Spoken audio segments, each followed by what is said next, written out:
रहमतुल्लाहि वबरकातुहू। आज हम तिलों की फसल को देखने के लिए आए हैं और हमने कहा कि मौसम भी शानदार है, ऐसी वीडियो तैयार की जाए कि मौसम को भी इंजॉय करें और तिलों की फसल को भी देखें और उसके बाद इसकी आगाही भी दें कि आजकल इसको फूल लगे हुए हैं और इसका फल भी लगा हुआ है। फल पकने में अभी खासी देर है। ये फूल हैं और ये इसका फल लगा हुआ है। ये देखें, ये फूल हैं और नीचे इसका फल लगा हुआ है। ये तकरीबन 1 माह बाद फसल तैयार हो जाएगी, तिल मार्केट में आ जाएंगे और तिलों को हम बतौर दवा और ग़िज़ा इस्तेमाल करेंगे।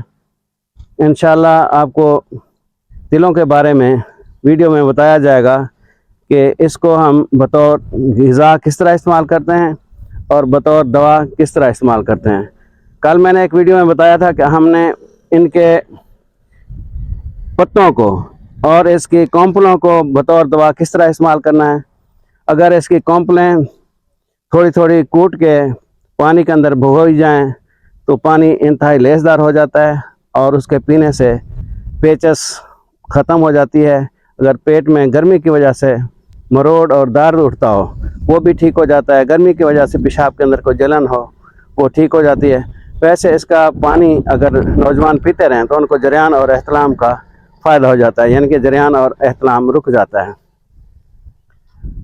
ये फसल बिल्कुल देखें तैयार है, इसको फल भी लगा हुआ है और फूल भी लगे हुए हैं। इंशाल्लाह जब इसके मार्केट में तिल आ जाएंगे तो इंशाल्लाह हम आपको तिल भी दिखाएंगे और इसके फ़ायदे भी बताएंगे। अस्सलाम वालेकुम रहमतुल्लाहि व बरकातहू।